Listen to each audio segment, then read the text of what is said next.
I want to take a minute here and go through a PP&L bill and discuss how these PP&L rate increases that I'm sure you've heard about, they've emailed, they've texted, they've called, they're really getting the word out. I'm guessing that the thought process is if people know a month ahead of time, this increase isn't going to hurt us bad, but I would beg to differ. I'm okay because I have solar, and maybe you could be okay because you can get solar. But I just want to kind of go through a PP&L bill, show you what you're being charged for, and then show you what this rate increase is going to do. They were at 8.941 cents per kilowatt hour starting January 2022. They're going up to 12.366 cents per kilowatt hour starting June 1st of 2022, which sounds significant because it is. The generation and transmission charges alone starting next month are higher than your total cost per kilowatt hour was last year at this time. So this is not going to be pleasant. On your bill, you've got generation and transmission charges, that's this side, and you've got distribution charges. So that 12.366 cents per kilowatt hour that they're increasing it to isn't even the total increase.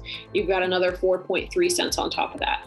Now on a PP&L bill, you also have this, actually any utility bill, you've got this Tax Cut and Jobs Act credit.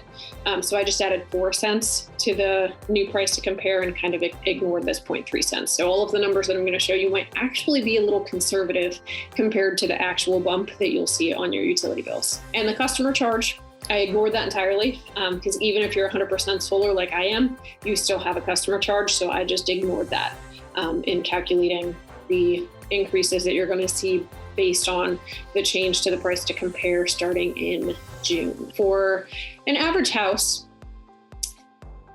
it really varies by person, but kind of an average usage is somewhere between 10 and 12,000 kilowatt hours. So we're just gonna assume 1,000 kilowatt hour month for summer. Because in the summer, you know what people use a lot? The air conditioner. You know what the air conditioner uses? A lot of power. If you have a swimming pool, that's going to affect things as well.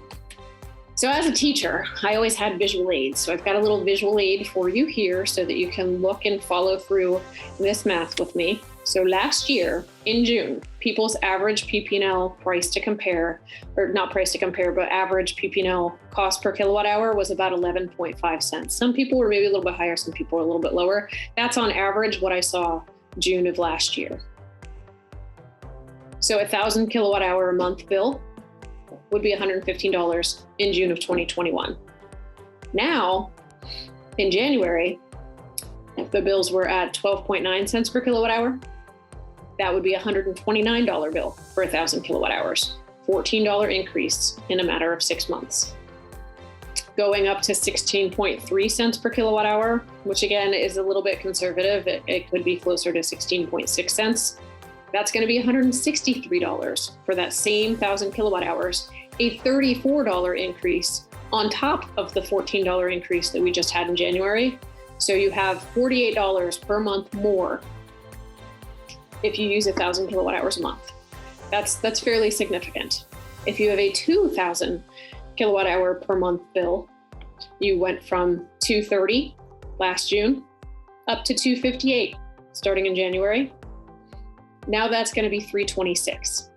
So a total 1 year increase of $96, $68 increase since January, $28 increase in that 6 month period. Now, if you use about 3,000 kilowatt hours per month, that's a lot.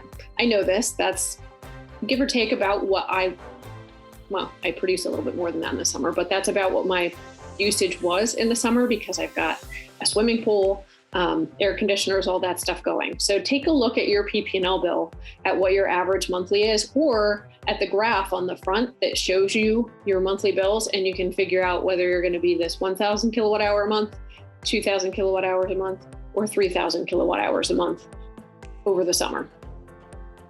So last year, 3,000 kilowatt hours would have cost you $345 a month. Starting in January, that cost $387 a month, so $42 increase. Now, starting in June, that's going to be $489 a month. That's almost a mortgage. That's a lot.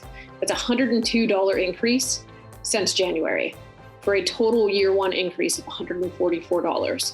This is why they're calling, texting, emailing. These are significant increases that everybody is dealing with. If you want to see what solar can save you and how much you can protect yourself from these price increases, schedule an appointment today.